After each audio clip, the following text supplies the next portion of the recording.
Hi, I'm Michael Rubino, and today I'm going to teach you about the 4 different signs that might be a clue that you have a mold problem. The first one's water damage. Now, water damage can come in many different variations. It can look differently in many different situations. And so when we say water damage, I really mean anything that you see that doesn't look like it belongs there. And so this can be a stain, like that coffee looking stain that you typically see on your ceiling, on some ceiling tiles, or even on your wall as water comes in.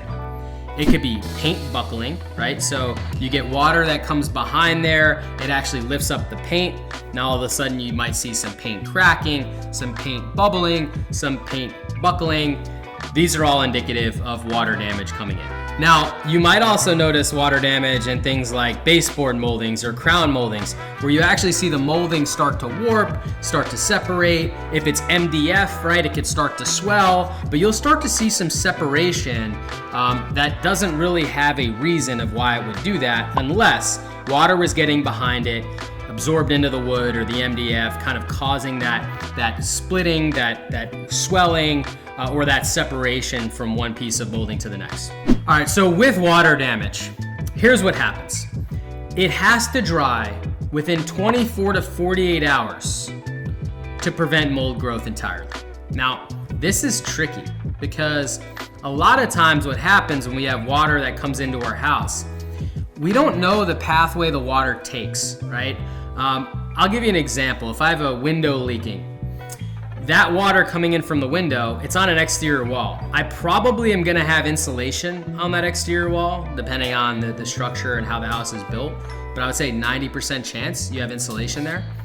With that being said, that insulation is gonna soak up the water like a sponge. And it's going to remain wet far longer than 24 to 48 hours. And although I might touch the wall on the surface, it might seem dry.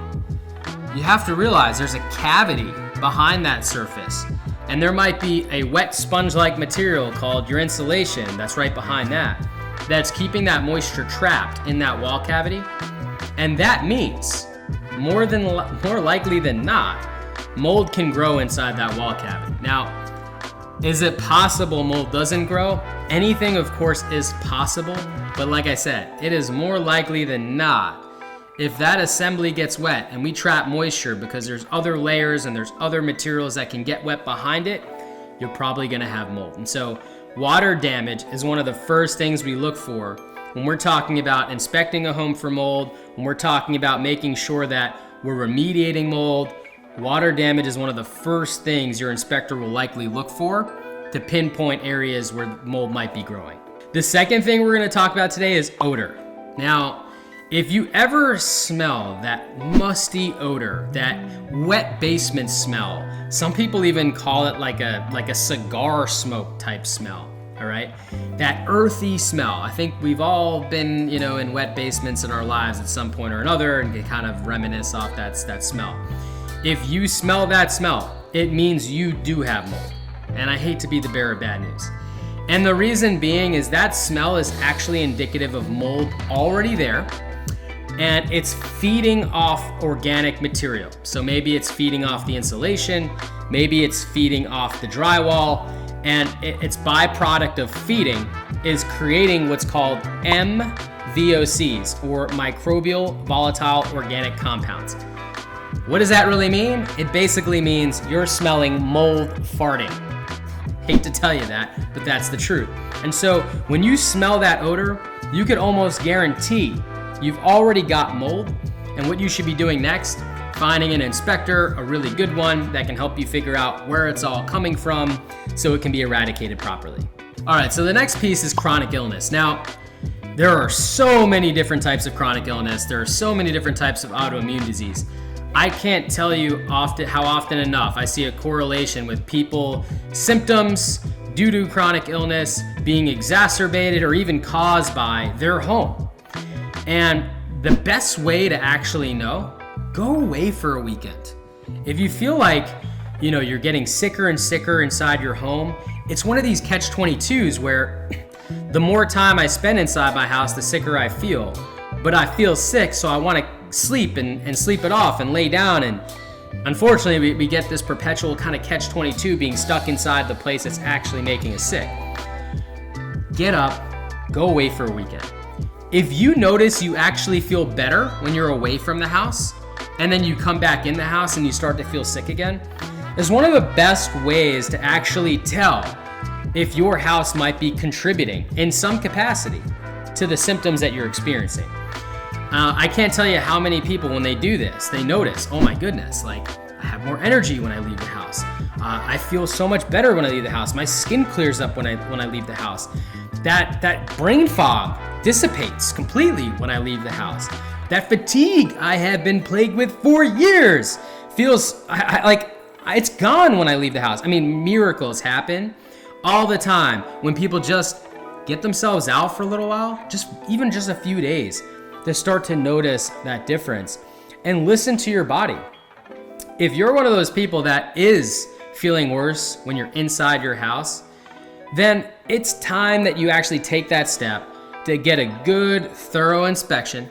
Not like just somebody coming in and taking an air sample in the center of a room. I'm talking a good, thorough inspection. As a matter of fact, if you're listening to this right now and this is you and you're like, this is me, I need to figure this out, please watch some of my other videos where I teach you how to find a good, thorough mold inspector, because that's the secret sauce. If you don't have a good inspection, you literally won't be able to provide any information to someone like me, who can then evaluate what's going on in your house and help you create a healthier home, right? And so I think it is so important. That's why I'm saying, please, if this sounds like you, go watch one of my videos so you can find somebody that can help you.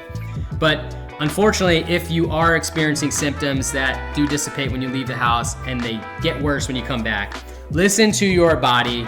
It's time that you figure out why that is. Listen to one of my videos, find a good inspector, because that's what you need next. Last but not least, visible growth. If you see it visibly growing, it's growing, it's there, right? You could test it, you could confirm it. I always tell people, look, if you could see it, I'm not worried about what you can see. You don't need to necessarily test what you can see, because you know you can remediate that. But I'm worried about what you can't see, because usually visible growth is like the tip of the iceberg, right? So the rest of the iceberg is really underneath the surface, and knowing the extent of where that actually is coming from is really important. Otherwise, you never actually resolve the problem.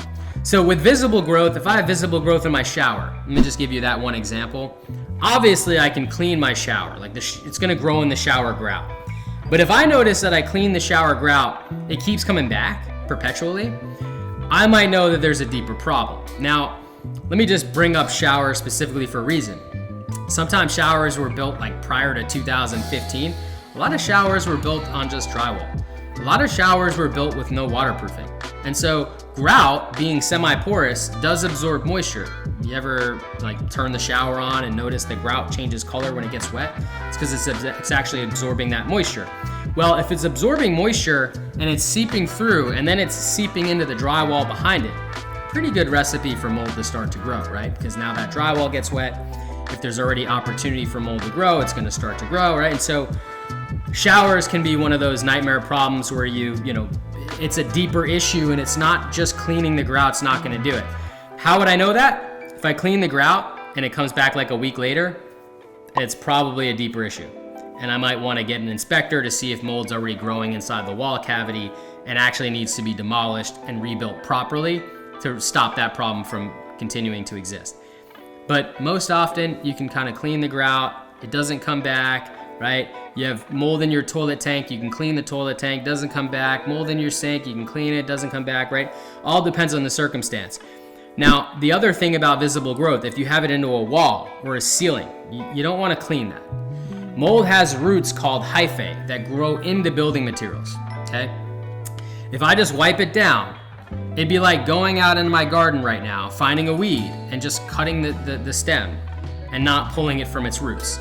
If we don't remove the roots, it's just gonna grow right back. So if you have mold on your ceiling or visible, it's gonna be a deeper issue. You can't just wipe it away. You're definitely gonna wanna look at bringing in an inspector, figuring out how it's all happening in the first place, bringing in a remediator and taking care of it properly so that the problem is resolved.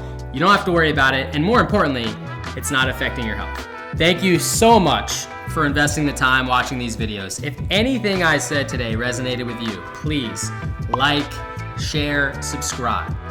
I'm on a personal mission to make sure that people aren't suffering due to poor air quality inside their home. The EPA suggests that air quality could be 2 to 5 times higher inside than outside.